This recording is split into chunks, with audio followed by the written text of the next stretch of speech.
ॐ त्र्यम्बकं यजामहे सुगन्धिं पुष्टिवर्धनम् उर्वारुकमेव बन्धनात् मृत्युर्मुक्षीयमामृतात्। प्रिय भक्तों, आज आप श्रवण करेंगे दुख दरिद्र का नाश करने वाली भोलेनाथ की पौराणिक कथा। आप इस कथा को प्रदोष काल में अवश्य सुनिएगा। आइए कथा से पहले हम सभी भगवान का ध्यान करें। हे भोलेनाथ, आप कैलाशपति हैं, माता पार्वती के प्रियतम हैं, कार्तिकेय और गणेश जी के पिता हैं। आप ही महाकाल हैं, आप ही जगत के पालनहार हैं। आपके चरणों की वंदना करने मात्र से ही जन्म जन्मांतर के पाप नष्ट हो जाते हैं। हे देवाधिदेव महादेव, इस पावन सोमवार व्रत में हम संपूर्ण मन, वाणी और कर्म से आपका ध्यान कर रहे हैं। हम सभी पर अपनी कृपा दृष्टि बनाए रखें, हमारे जीवन से अज्ञान, अहंकार और पाप का नाश करें और हमें धर्म, अर्थ और काम और मोक्ष चारों ओर पुरुषार्थों की सिद्धि प्रदान करें। कथा के अनुसार, एक बार किसी नगर में एक साहूकार था। उसके घर में धन की कोई कमी नहीं थी, लेकिन कोई संतान न होने के कारण वह बड़ा दुखी था। संतान प्राप्ति के लिए वह हर सोमवार को व्रत रखता था और पूरी श्रद्धा के साथ शिव मंदिर जाकर भगवान शिव और माता पार्वती की पूजा किया करता था। उसकी भक्ति देखकर एक दिन माँ पार्वती प्रसन्न होकर भगवान शिव से साहूकार की मनोकामना पूर्ण करने का निवेदन करती है। पार्वती जी के आग्रह पर भगवान शिव ने कहा, हे देवी, इस संसार में हर प्राणी को उसके कर्मों का फल मिलता है और जिसके भाग्य में जो हो उसे भोगना ही पड़ता है। लेकिन पार्वती जी ने साहूकार की भक्ति देखकर उसकी मनोकामना पूर्ण करने की इच्छा व्यक्त की। माता पार्वती के आग्रह पर भगवान शिव ने साहूकार को पुत्र प्राप्ति का वरदान तो दिया, लेकिन उन्होंने बताया कि यह बालक केवल 12 वर्ष तक ही जीवित रहेगा। माता पार्वती और भगवान शिव की इस संवाद को सुनकर साहूकार इसलिए उसे न तो इस बात की खुशी हुई और न ही इस बात का कोई दुख हुआ, बल्कि वह पहले की तरह ही शिव जी की पूजा करता रहा। कुछ समय के बाद साहूकार की पत्नी ने एक पुत्र को जन्म दिया। जब वह बालक 11 वर्ष का हुआ तो उसे पढ़ने के लिए काशी भेज दिया गया। साहूकार के पुत्र के मामा को बुलाकर उसे बहुत सारा धन देते हुए कहा कि तुम इस बालक को काशी विद्या पढ़ने के लिए लेकर जाओ। तुम लोग रास्ते में यज्ञ कराते जाना और ब्राह्मणों को भोजन दक्षिणा देते हुए जाना। दोनों मामा भांजे इसी तरह यज्ञ कराते और ब्राह्मणों को दान दक्षिणा देते काशी नगरी निकल पड़े। इस दौरान रात में एक नगर पड़ा जहां नगर के राजा की कन्या का विवाह था, लेकिन जिस राजकुमार के साथ उसका विवाह होने वाला था वह एक हाथ से काना था। राजकुमार के पिता ने अपने पुत्र के काना होने की बात को छुपाने के लिए सोचा, क्यों न उस साहूकार के पुत्र को दूल्हा बनाकर राजकुमारी से विवाह करा दूं और विवाह के बाद इसको धन देकर विदा कर दूंगा और राजकुमारी को अपने नगर ले आऊंगा। लड़के को दूल्हे के वस्त्र पहनाकर राजकुमारी से विवाह करा दिया गया। साहूकार का पुत्र ईमानदार था, उसे यह बात सही नहीं गई और इसलिए उसने अवसर पाकर राजकुमारी के दुपट्टे पर लिख दिया कि तुम्हारा विवाह तो मेरे साथ हुआ है, लेकिन जिस राजकुमार के संग तुम्हें भेजा जाएगा वह एक आंख से काना है। मैं तो काशी विद्या पढ़ने जा रहा हूँ। जब राजकुमारी ने चुन्नी पर लिखी बातें पढ़ी तो उसने अपने माता पिता को यह बात बताई। राजा ने अपनी पुत्री को विदा नहीं किया, फिर बारात वापस चली गई। दूसरी ओर साहूकार का पुत्र और उसका मामा काशी पहुंचे और वहां जाकर उन्होंने यज्ञ किया। जिस दिन साहूकार का पुत्र 12 वर्ष का हुआ उस दिन भी यज्ञ का आयोजन था। लड़के ने अपने मामा से कहा कि मेरी तबीयत कुछ ठीक नहीं है। मामा ने कहा कि तुम अंदर जाकर आराम कर लो। भगवान शिव के वरदान अनुसार कुछ ही देर में उस बालक के प्राण निकल गए। मृत भांजे को देखकर उसकी मामा ने विलाप करना शुरू कर दिया। संयोगवश उसी समय भगवान शिव और माता पार्वती उधर से जा रहे थे। पार्वती जी ने भोलेनाथ से कहा, हे स्वामी, मुझे इसके रोने का स्वर सहन नहीं हो रहा है। आप कृपया इस व्यक्ति के कष्ट को अवश्य दूर कीजिए। जब जब भगवान शिव मृत बालक के समीप गए तो वे बोले कि वह उसी साहूकार का बेटा है जिसे मैंने 12 वर्षों की आयु का वरदान दिया था। अब आज इसकी आयु पूरी हो चुकी है। लेकिन मातृभाव से विभोर माता पार्वती जी कहने लगी, हे महादेव, आप इस बालक की और आयु देने की कृपा करें, नहीं तो इसके वियोग में इसके माता पिता भी तड़प तड़प कर मर जाएंगे।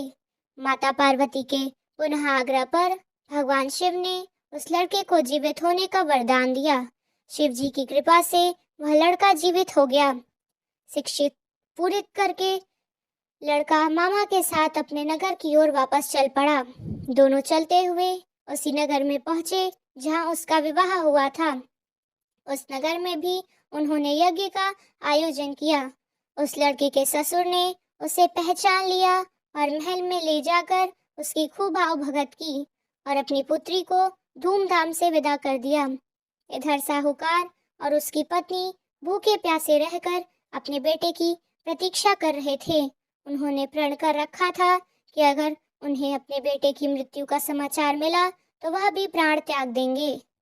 परंतु अपने बेटे के जीवित होने का कारण और समाचार पाकर वे बेहद प्रसन्न हुए। शिव ने साहूकार के स्वप्न में आकर कहा, हे श्रेष्ठी, मैंने तेरे सोमवार के व्रत करने और व्रत कथा सुनने से प्रसन्न होकर तेरे पुत्र को लंबी आयु प्रदान की है। इसी प्रकार जो कोई सोमवार व्रत करता है या कथा सुनता है और पढ़ता है, उसके सभी दुख दूर होते हैं और सभी मनोकामनाएं पूर्ण होती है। सभी प्रेम से बोलिए, भोले शंकर भगवान की जय, माता पार्वती की जय। जिन्होंने श्रद्धा से सोमवार का व्रत किया, यह पावन कथा सुनी और भगवान शिव का पूजन किया, उनके जीवन से समस्त दुख, रोग, शोक और संकट दूर होते हैं। यह व्रत न केवल सांसारिक सुखों को प्रदान करता है, बल्कि भगवान शिव की अपार कृपा से आत्मिक शांति, मोक्ष और क्षीर सुख की प्राप्ति भी कराता है। अब आइए हम पूर्ण समर्पण और सच्चे मन से भगवान से प्रार्थना करते हैं। हे नीलकंठ भगवान शिव, आप भोले हैं, दयालु हैं, आशुतोष हैं। हमने जो कुछ भी पूजा, व्रत और कथा श्रवण किया है, उसमें यदि कोई त्रुटि रह गई हो तो क्षमा करें। हमें अपने चरणों में अटल भक्ति और जीवन में सच्ची समझ प्रदान करें। हमारे जीवन से अज्ञान, अहंकार और अधर्म का नाश करें। शिव शिव कहकर हम जीवन की राह पर चलें, यही हमारा संकल्प है। ओम नमः शिवाय। सोमवार व्रत की महिमा अमोघ है। जो भक्त सच्चे मन से इसका पालन करते हैं, उनके जीवन में धन, वैभव, संतान सुख, वैवाहिक सुख और सभी मनोरथों की पूर्ति निश्चित होती है। आज हम सुनेंगे शिव जी की कहानी।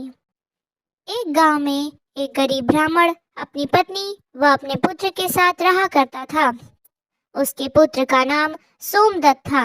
वह गरीब बूढ़ा ब्राह्मण नित्य प्रति शिव जी को जल चढ़ाया करता था और उसकी पत्नी ब्राह्मणी को यह सब बिल्कुल भी पसंद नहीं था।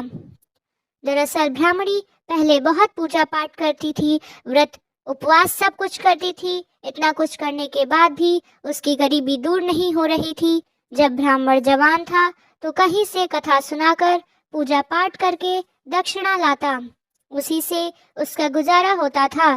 फिर भी ब्राह्मणी इस आस में पूजा पाठ करती थी, कभी न कभी उसकी गरीबी दूर होगी, किंतु उसके पूजा पाठ का कोई फल नहीं मिला। अब तो ब्राह्मण बूढ़ा हो गया था, उसमें इतनी शक्ति नहीं थी कि वह कहीं गांव-गांव में जाकर कथा कराए। वह बीमार रहने लगा। घर में कमाने वाला कोई भी नहीं था। ब्राह्मण का बेटा सोमदत्त गुरुकुल में पढ़ा करता था। अब ब्राह्मणी के घर में खाने के लाले पड़ गए तो वह गुस्से में पूजा पाठ करना छोड़ देती है और ब्राह्मण को भी पूजा पाठ करने से मना करने लगती है और कहती थी कि भोलेनाथ और अन्य देवी देवताओं का पूजा करते करते जवानी से बुढ़ापा आ गया, लेकिन भगवान ने हमारी गरीबी दूर नहीं की, उल्टा अब तो दाने दाने का मोहताज हो गया है। अरे मेरी ही मति मारी गई थी कि मैंने दिन रात उपवास व्रत किया। जब तब मैं अपने शरीर को सुखा दी। अब क्या देगा तुम्हारा शिव जो तुम्हें शिवलिंग पर जल चढ़ाया करते हो। ब्राह्मणी की बातों को सुनकर ब्राह्मण कुछ नहीं कहता। उसे तो अपने आराध्य भोलेनाथ पर विश्वास था। अब ब्राह्मण का बेटा अपनी शिक्षा पूरी करके गुरुकुल से वापस अपने घर आ गया और अपने माता पिता की सेवा करने लगा। एक दिन की बात है, सोमदत्त शिव मंदिर में अपने पिता के साथ पूजा पाठ कर रहा था और वहीं पर शिव भक्तों को कथा सुनाने लगा। वह कहता है कि जो भक्त भगवान की कथा को सुनते हैं, उनके मन में जो इच्छा रहती है, भोलेनाथ उनकी मनोकामना पूरी करते हैं। सोमदत्त की यह बात मंदिर में पूजा करने आए उसी राज्य के राजा ने सुन लिया और उसे यह बात बहुत ही अच्छी लगी और उसने सोमदत्त को अपने यहाँ राजकुमारी को कथा सुनाने के लिए नौकरी पर रख लिया। अब सोमदत्त प्रतिदिन राजा की लड़की को कथा सुनाने जाया करता था। वहां से दक्षिणा में जो भी मिलता था उसमें ही वह अपने परिवार का पालन पोषण करने लगा।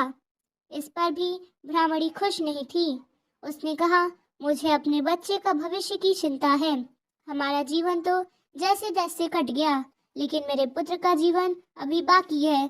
हमारे मरने के बाद उसका क्या होगा। हमारी भक्ति पूजा पाठ का फल लगता है कभी नहीं मिलेगा। क्या भोलेनाथ को मेरा दुख दिखाई नहीं देता।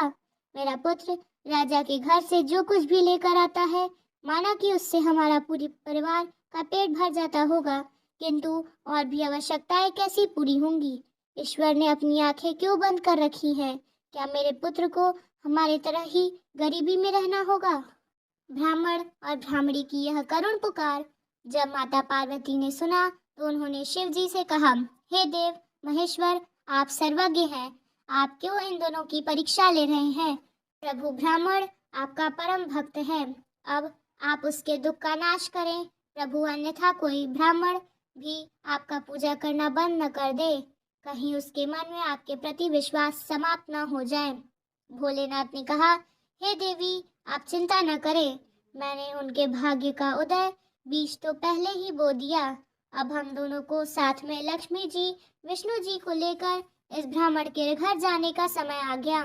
मेरी कृपा के साथ ही वह ब्राह्मण दंपति विष्णु लक्ष्मी के भी कृपा के पात्र है। उन दोनों पति पत्नी ने हम दोनों की पूजा एक साथ की है। हे देवी, पृथ्वी लोक पर जाकर हमें शिव लीला करनी है।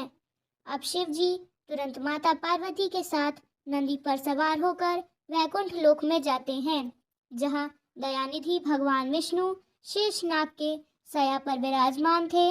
माता लक्ष्मी उनके पांव दबा रही थी। तब शिव जी ने विष्णु जी से पृथ्वी लोक को चलने को कहा। विष्णु जी बोले, हे देवी लक्ष्मी, चलिए, हमारा भक्त का बुलावा आया है। अब क्या था, चारों ओर देवी देवता ने साधु का भेष धारण कर पृथ्वी लोक पर उपरोक्त ब्राह्मण के घर पहुंचकर अलख जगाई और कहा, अलख निरंजन, अलख निरंजन। घर में से बूढ़ा ब्राह्मण निकला। उसने उन्हें प्रणाम किया तो उन साधु भेषधारी भगवान विष्णु और शिव जी ने कहा, हम रात्रि में आपके घर पर विश्राम करेंगे। इस पर ब्राह्मण पुत्र सोमदत्त ने अतिथि देवो भव ऐसा विचार कर कहा, महाराज, मेरे घर में दक्षिणा में मेले दाल भात आदि से हम तीनों के भोजन की पूर्ति होती है, अतः मैं एक समय के भोजन की व्यवस्था करता हूँ। साधुओं ने उसे एक बर्तन देकर कहा कि वह दाल भात इस बर्तन में बनाओ तो हम सबका दोनों समय का भोजन बन जाया करेगा। इस प्रकार उस बर्तन में बने भोजन से दोनों समय का भोजन की पूर्ति हो गई। अगले दिन प्रातः में सोमदत्त जाने लगा तो साधु रूपी भगवान शिव ने पूछा, हे पुत्र, तुम कहाँ जा रहे हो। उसने कहा, हे साधु महाराज, मैं राजा की लड़की को कथा सुनाने जा रहा हूँ। साधु ने कहा, तुम कथा सुनाने के बाद राजा की लड़की से पूछना कि तुम किस अभिलाषा की पूर्ति के लिए कथा सुनती हो। अब सोमदत्त राजकुमारी को कथा सुनाने के बाद वही प्रश्न पूछता है कि तुम किस अभिलाषा की पूर्ति के लिए कथा सुनती हो। राजा की लड़की ने कहा कि मैं इस अभिलाषा से कथा सुनती हूँ कि मुझे ऐसा वर मिले जिसकी चर्चा सभी की जुबान पर हो, उसके माथे पर चांद और सूरज की रोशनी हो तथा वह भाग्य का ऐसा धनी हो कि उसके कदमों में लक्ष्मी थिरकती हुई हो। तथा ऐसी बारात हो जैसी किसी ने अब तक देखी न हो। अब वापस आकर सोमदत्त ने कुमारी की सारी बातें साधुओं को बताई। अब देखिए, अगले दिन प्रातःकाल में जब वह कथा सुनाने के लिए जाने लगा तो साधुओं ने कहा, बच्चा, आज फिर वही प्रश्न करना। वह फिर से तुम्हें कल वाली बातें बताए तो तुम यह तुरंत कह देना कि जैसा पति तुम्हें चाहिए वैसा केवल मैं ही हूँ। ऐसा कहकर आना। सोमदत्त ने कहा, हे साधु महाराज, कहाँ एक मैं गरीब ब्राह्मण जिसकी घर उसकी दी हुई दक्षिणा पर चलता है, और कहाँ वह राजा की पुत्री। राजा मुझे और मेरे परिवार को मृत्यु दंड देकर मौत के घाट उतार देगा, अतः मैं ऐसा नहीं करूंगा। साधुओं ने कहा, ठीक है, हम तुम्हें परिवार सहित अभिश्राप से भस्म कर देंगे। सोमदत्त पहले ही उनके चमत्कार से डरा हुआ था। उसने सोचा कि राजा तो बाद में मृत्यु दंड देगा, यह तो अभी अपने श्राप से भस्म कर देंगे। अतः साधुओं को आश्वासन देकर कथा सुनाने के लिए चला गया। कथा सुनाने के बाद सोमदत्त ने कहा, हे राजकुमारी, कल आपने जो बताया था उसके अनुसार जैसा वर तुम्हें चाहिए वैसा वर मैं ही हूँ। ऐसा कहकर वह वहां से भाग आया। राजा की पुत्री को एकदम आघात पहुंच गया। उसने दासी के द्वारा अपने पिताजी को बुलाकर सब बात बताई। राजा ने आश्वासन दिया कि उसे उड़न ब्राह्मण को उसकी सजा मिलेगी। राजा ने तुरंत अपने मंत्रियों से विचार विमर्श किया। एक वरिष्ठ मंत्री ने कहा, महाराज, उसने अपराध तो फांसी दिए जाने वाला किया है, परंतु वह एक ब्राह्मण है, उसे फांसी देने पर एक ब्राह्मण हत्या का पाप लगेगा। कुछ ऐसा किया जाए कि वह दंडित भी हो जाए और ब्रह्म हत्या का पाप भी लगे। काफी विचार विमर्श करने के बाद तय हुआ कि शादी का निमंत्रण पत्र कुछ शर्तों के साथ भिजवाया जाए। राजा ने शर्तों वाला निमंत्रण पत्र लिखवाकर अपने नौकर के हाथ सोमदत्त के पिता के पास भिजवा दिया। उधर सोमदत्त ने घर पहुंचकर साधुओं को बताया कि आपके कहे अनुसार कहने पर राजकन्या बहुत क्रोधित हो गई। अब शीघ्र ही फांसी का संदेश पहुंचने वाला है।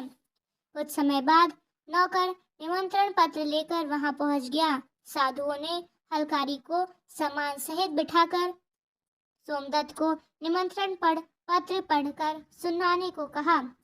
पत्र इस प्रकार था, हे ब्राह्मण पुत्र, हमें तुम्हारा शादी का प्रस्ताव मंजूर है, परंतु साथ साथ हमारी कुछ शर्तें भी हैं। हमारे द्वारा सभी शर्तें पूरी करने पर हम अपनी कन्या का विवाह तुम्हारे साथ कर देंगे। शर्तें पूरी न होने पर तुम्हें परिवार सहित फांसी दी जाएगी।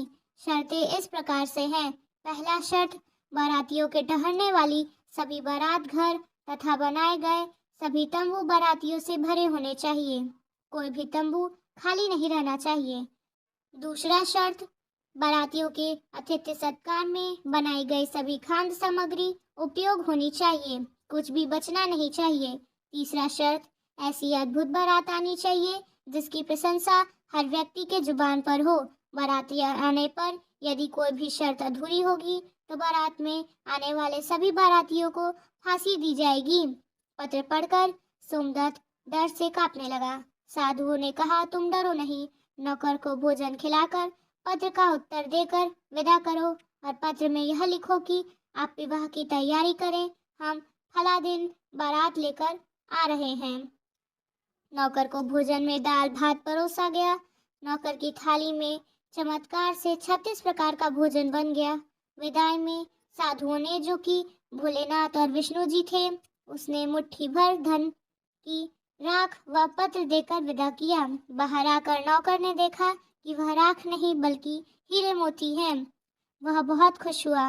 राजा ने सकारात्मक उत्तर प्राप्त होने पर विचार किया कि वह गरीब ब्राह्मण किसके भरोसे ऐसा कर रहा है, क्या कोई दुश्मन राजा उसका साथ दे रहा है। यही सोचकर राजा ने शहर के तमाम बारात घर सजवा दिए और अनेक तंबू लगवा दिए। राजा को विश्वास था कि अधिक आदमी न आने के कारण वह शर्त हार जाएगा। सोमदत्त अपनी बारात में चलने के लिए जिसे भी कहता वही उसे कहकर मना कर देता कि नहीं, तुम्हारा तो अंतिम समय आ गया है, हम बारात में तुम्हारे साथ मरने के लिए क्यों जाएं? ऐसी बात सुनकर वह बहुत ही परेशान था। शादी वाले दिन सोमदत्त को परेशान देखकर साधुओं ने कहा, पुत्र, आज तुम्हारा विवाह है और तुम परेशान हो रहे हो। तैयार होकर हमारे साथ चलो। तुम किसी बात की चिंता मत करो, हम तुम्हारे साथ हैं। सोमदत्त ने भाग्य में जो लिखा है वही होगा, यही सोचकर तैयार होकर साधुओं के साथ चल दिया। भगवान शिव जी ने इस बारात में चलने के लिए सभी देवताओं को मनुष्य के रूप में आमंत्रित कर दिया तथा भूत प्रेत व अनेक गणों को भी शादी में बुला लिया, जिसके कारण सभी बारात घर व लगाए गए सभी तंबू भर गए। इसके बाद कुछ बाराती बिना तंबू के रह गए। राजा के पास सूचना भिजवाई गई कि बारातियों के ठहरने का प्रबंध और कराया जाए। सूचना मिलने पर राजा ने विचार किया कि कहाँ से इतने बाराती आ गए, चलकर देखना चाहिए। राजा तुरंत वहां पहुंचा। राजा को आया देखकर शिव जी ने शुक्रवार शनि जी को बच्चे के रूप में बनाकर भूख के कारण रुला दिया। राजा ने दो बच्चे को रोते हुए देखकर पूछा कि यह दोनों बच्चे रो क्यों रहे हैं? साधु बने शिव जी ने कहा, इन्हें भूख लगी है राजन। राजा ने उन बच्चों को खाना खिलाने के लिए भेज दिया। कुछ समय बाद राजा के कर्मचारी ने आकर बताया कि महाराज, वे दोनों बच्चे तो सारा का सारा खाना खा गए और फिर भी भूख भूख चिल्ला रहे हैं। ऐसा सुनकर राजा बहुत परेशान हुआ। उसने अपना घमंड त्याग कर साधुओं के सामने नतमस्तक होकर कहा, महाराज, अब मेरी लाज आपके हाथ में है। साधुओं ने कहा, कोई बात नहीं, सब ठीक हो जाएगा। तुम अपने घर जाकर बारात की आगमनी की तैयारी करो। राजा ने शहर को बहुत ही सुंदर ढंग से सजवाया। दूसरी जगह जगह जगह झालरों से पूरा शहर एक दुल्हन की तरह सजाया गया। सोमदत्त भी विवाह के पोशाक में एक राजकुमार की तरह बहुत सुंदर दिखाई दे रहा था। शाम के समय उसे एक सुंदर रथ पे बिठाया गया। रथ के आगे अनेक प्रकार के बैंड बाजे नगाड़े वाले झूम रहे थे, नाच रहे थे। दूल्हे के मस्तक पर सेहरे को चांद और सूरज से सजाया गया। बाराती हाथ में मुद्राएं लेकर एक दूसरे पर न्यौछावर करके इधर उधर उड़ा रहे थे। बारात के इस दृश्य को देखकर लोग आपस में कहने लगे कि इस ब्राह्मण के भाग्य को तो देखो, इसके मस्तक के सेहरे पर चांद, सूरज और चारों तरफ से इस प्रकार धन लक्ष्मी उड़ाया जा रहा है, मानो किसी बड़े राजा की बारात निकल रही है। ऐसी बारात हमने अपने जीवन में पहले कभी नहीं देखी और न आगे देखने की उम्मीद है। यह भाग्य का बड़ी धनी है। प्रजा के इस प्रकार की बातों को सुनकर माता पार्वती, उन्होंने कहा, प्रभु, आप जिस घर पर अपनी कृपा करते हैं उनके लिए अन्न धन के भंडार खोल देते हैं। भगवान भोलेनाथ ने कहा, हे पार्वती, जो भक्तगण मेरी पूरी श्रद्धा से और भक्ति से पूजा करते हैं, मैं उन्हें उनके पूजा का फल अवश्य देता हूँ। उन्हें दुख कभी तक झेलना पड़ता है जब तक कि उनके पाप कर्म खत्म नहीं हो जाते। पुण्य कर्म जैसे ही उदय होते हैं, उनके भाग्य के दरवाजे खुल जाते हैं और जो भक्त भगवान की कथाओं को सुनता है उन्हें भी राजकुमारी की तरह फल प्राप्त होता है। राजकुमारी ने प्रतिदिन भगवान की कथाएं सुनी। उसने मन में जो भी कामना थी उसे वह मिला। यह तो भोलेनाथ, माता पार्वती, विष्णु जी, लक्ष्मी जी की महिमा थी, जिसके कारण ब्राह्मण धनी हो गया। उसका भी घर महल की तरह सुंदर हो गया। उसके घर में नौकर चाकर इत्यादि की कमी नहीं थी। अपार धन दौलत से भरा हुआ था और ब्राह्मणी ने भी फिर से भगवान की पूजा अर्चना करनी शुरू कर दी। अब सुनिए शिव चालीसा पाठ और आरती। जय गणेश गिरजा सुवन, मंगल मूल सुजान, कहत अयोध्या दास तुम, देहु अभय वरदान। जय गिरिजापति दीन दयाला, सदा करत संतन प्रतिपाला। भाल चंद्रमा सोहत नीके, कानन कुंडल नाग फनीके। अंग गौर शिर गंग बहाए, मुंड माल तन छार लगाए। वस्त्र खाल बांगंबर सोहे, छवि को देखी नाग मन मोहे। मैना मातु की हवे दुलारी, वाम अंग सोहत छवि न्यारी, कर त्रिशूल सोहत छवि भारी, करत सदा शत्रुन क्षयकारी। नंदी गणेश सोहे तह कैसे, सागर मध्य कमल है जैसे। कार्तिक श्याम और गणराओ, या छवि को कही जात न काओ। देव जब ही जाय पुकारा, तब ही दुख प्रभु आप निवारा। किया उपद्रव तारक भारी, देवन सब मिली तुम ही जुहारी। तुरत षडानन आप पठाऊं, लवनी में सिंह मारी गिराऊं। आप जलंधर असुर संहारा, सो यश तुम्हार विदित संसारा। त्रिपुरासुर सन युद्ध मचाई, सब ही कृपा कर लीन बचाई। किया तपहि भागीरथ भारी, पूर प्रतिज्ञाता सुपुरारी। दानिन मह तुम सम कहु नाही, सेवक स्तुति करत संदाही। वेद नाम महिमा तब गाई, अखत अनादि भेद नहीं पाई। प्रकटि उधति मंथन में ज्वाला, जरत सुरासुर भय विहाला। कीनी दया तह करी सहाई, नीलकंठ जब नाम कहाई। पूजन रामचंद्र जब कीन्हा, जीत के लंक विभीषण दीना। सहस कमल में रहे धारी, कीन्ह परीक्षा तब ही तुम्हारी। एक कमल प्रभु रखे उजोई, कमल नयन पूजन चह सोई। कठिन भक्ति देखी प्रभु शंकर, भय प्रसन्न दिए इच्छित वर। जय जय जय अनंत अविनाशी, करत कृपा सबके घटवासी। दुष्य सकल नित मोहि सतावे, भ्रमत रहो मोहि चैन न आवे।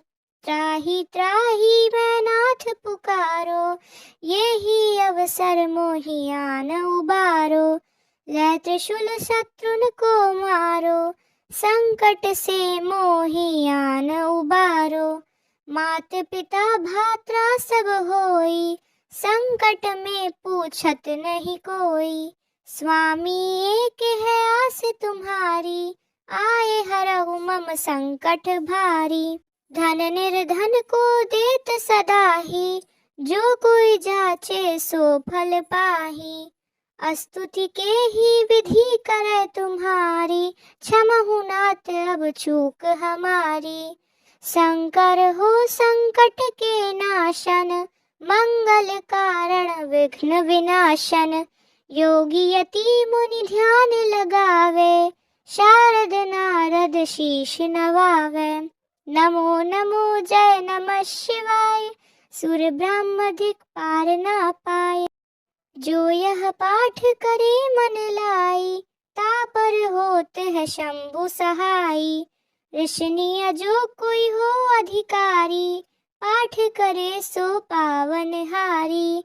पुत्रहीन करे इच्छा जोई, निश्चय शिव प्रसाद ते ही होई। पंडित त्रयोदशी को लावे, ध्यान पूर्वक होम करावे। त्रयोदशी व्रत करे हमेशा, ताके तन नहीं रहे कलेशा। धूप दीप नैवेद्य चढ़ावे, शंकर समुख पाठ सुनावे। जन्म जन्म के पाप नसावे, अंत धाम शिवपुर में पावे। कहे अयोध्या दास आस तुम्हारी, जानी सकल दुख हरऊ हमारी। नितनेम कर प्रातः ही पाठ करो चालीसा, तुम मेरी मनोकामना पूर्ण करो जगदीश। मगसर छठी हेमंत ऋतु, संवत 64 जान। स्तुति चालीसा शिव ही, पूर्ण कीन कल्याण। आइए सुनते हैं शिव जी की आरती। ओम जय शिव ओंकारा, स्वामी जय शिव ओंकारा। ब्रह्मा विष्णु सदा शिव, अर्धांगी धारा। ओम जय शिव ओंकारा। एकानन चतुरानन पंचानन राजे, हंसानन गरुड़ासन वृषवाह साजे। ओम जय शिव ओंकारा। दो भुज चार चतुर्भुज दश भुज अति सोहे, तीनों रूप निरखता त्रिभुवन जन मोहे। ओम जय शिव ओंकारा। अक्षमाला वनमाला मुंडमाला धारी, चंदन मृग मद सोहे भोले शुभकारी। ओम जय शिव ओंकारा। श्वेतांबर पीतांबर बागंबर अंगे, सनकादिक ब्रह्मादिक प्रेतादिक संगे। ओम जय शिव ओंकारा। कर के मध्य कमंडल चक्र त्रिशूल धरता, जग करता संग हरता जग पालन करता। ओम जय शिव ओंकारा। ब्रह्मा विष्णु सदा शिव जानता विवेका, प्रणवाक्षर के मध्य ये तीनों एका। ओम जय शिव ओंकारा। त्रिगुण स्वामी जी की आरती जो कोई जन गावे, कहत शिवानंद स्वामी मन वांछित फल पावे। ओम जय शिव ओंकारा। इसी तरह से भगवान शिव की आरती समाप्त होती है। अगर आपको यह वीडियो पसंद आई हो तो चैनल को लाइक और सब्सक्राइब कीजिएगा और बेल आइकन को प्रेस करिएगा, जिससे आपको यूनिक वर्ड ऑफ गॉड की सारी वीडियोस मिलती रहेंगी। और कमेंट में हर हर महादेव जरूर लिखिएगा। हर हर महादेव।